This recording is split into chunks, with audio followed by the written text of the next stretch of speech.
Tonight, our special transmission as settler violence in the occupied West Bank reaches an all-time high since the onset of Israel's war.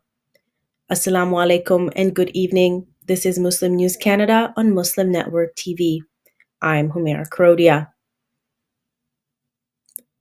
Today is the 165th day since Israel started its indiscriminate war on Palestinians. In the past 24 hours, Israeli airstrikes have killed at least 104 Palestinians. 162 have been wounded. Death toll from the Israeli attack on Nusayrat refugee camp has risen to 27. Another Israeli attack on the aid distribution team in Gaza has killed at least 23 people. The Israeli army says it has killed 90 people in its latest attack at Al-Shifa hospital. It claims to have interrogated around 300 suspects. 160 have been detained in Israel. This is the fourth attack on the hospital. Palestinian officials refute these claims. They say all casualties were patients and displaced persons. The World Health Organization reports 410 attacks on healthcare facilities in the past 5 months, leading to hundreds of fatalities and injuries. The UN agency says the attacks have led to 685 casualties. 99 facilities and 104 ambulances have been damaged. More than 100 aid workers have been killed over the past week by Israeli attacks. The Palestinian Media Office says the attacks are part of Israel's strategy to deepen famine and perpetuate starvation. Israeli forces have arrested Al Jazeera journalist Mahmoud Al-Wila from Al-Shifa Medical Complex in a continuing campaign to stop media coverage of their raids. The death toll from Israel's war continues to rise. At the time of writing, at least 31,923 Palestinians have been killed in Israeli attacks. Another 8,000 are presumed dead under the rubble. 74,096 have been injured. Israel's revised death toll from Hamas's attacks stands at 1,139.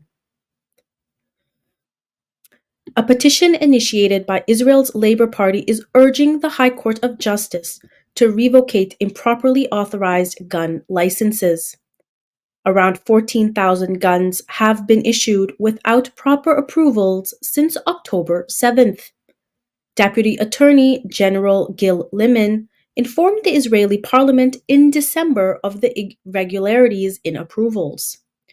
The petition calls for the revocation of gun licenses from unqualified individuals. These include Knesset staff and appointees of the right-wing minister Itamar Ben-Gvir. Ben-Gvir's efforts to liberalize licensing processes have led to a significant rise in applications. There has been 255,000 applications for firearm ownership in the past 5 months of Israel's war. National Security Minister Ben-Gvir defends the surge in licenses. He is celebrating the issuance of 100,000 permits. He says the licenses empower citizens against threats and enhance safety. Critics worry about the implications of widespread firearm ownership. Israeli media reports women rights groups are also expressing concern. They fear a potential rise in crime and domestic violence due to the increased presence of firearms in public.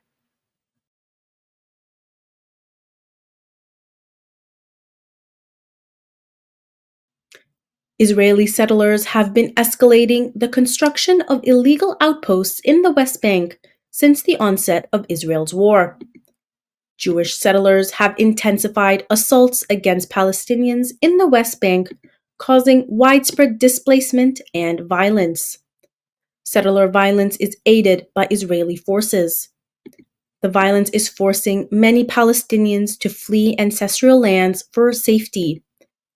Reports by the United Nations show more than 1,200 Palestinians from the occupied West Bank have been forced from their homes since October 7th. Satellite imagery confirms the erection of 15 outposts and 18 roads. These constructions limit Palestinian movement and violate international law. There are as many as 700,000 settlers in the occupied West Bank. This makes up 10% of Israel's 7 million population.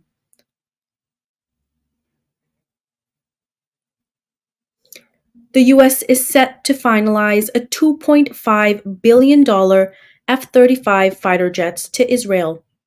It is also finalizing a $1 billion shipment of precision-guided munitions. The news comes despite rising disagreements between the Biden administration and Prime Minister Benjamin Netanyahu on his handling of the war. President Biden has cautioned against launching a ground assault in Rafah in South Gaza. However, recent reports suggest Biden has reassured Netanyahu of non-political interference. Despite calls to stop weapon sales to Israel, the Biden administration has expedited over $100 million military aid to Israel since October 7th. The F-35 deal was initiated in 2008. It is symbolic of the U.S. commitment to Israeli defense. Arms transfers are the U.S.'s greatest source of leverage with Israel. The U.S. provides its closest ally with $3.3 billion a year in military aid. The White House has also earmarked another $15 billion for Israel that is stuck in Congress.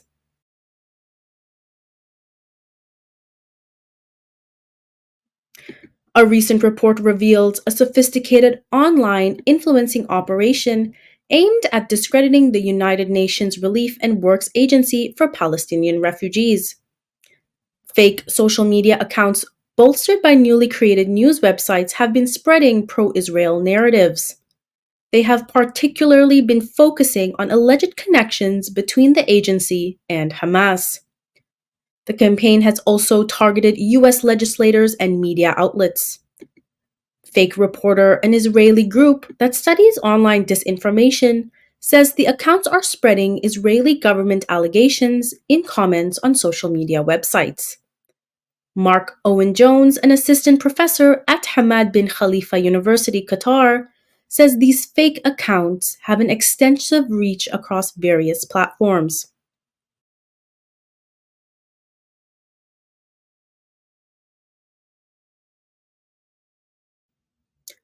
Stepdaughter of U.S. Vice President Kamala Harris is receiving backlash for promoting fundraising efforts for the United Nations Relief and Works Agency.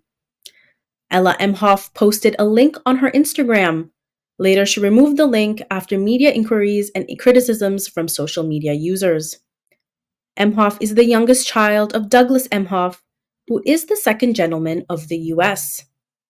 Although some portray her as Jewish, Emhoff has clarified she does not identify with her father's faith.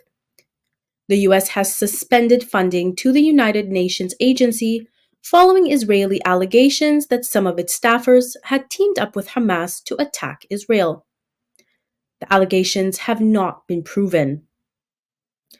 A Muslim student at Cornell University, New York, has been spat on while walking in the university town. The assault occurred during the holy month of Ramadan. President Martha Pollack has expressed horror over the attack. She says hate has no place at Cornell, especially during Ramadan. Pollack has reiterated Cornell's zero-tolerance stance against hate. She's urging unity in rejecting Islamophobia. The condemnations follow previous complaints of inadequate administrative response to Islamophobic incidences. These incidents include derogatory messages and threats towards Muslim students. Advocacy groups are urging the administration to equally safeguard all students amid rising tensions on campus. A police investigation is ongoing. Thank you for watching. Our news is produced by Muslim Network TV, which is a not-for-profit organization. We need your support for donations. Please scan the QR code on our broadcast or visit muslimnetwork.tv to donate now. so we can continue to amplify the voices of Muslims in Canada and abroad.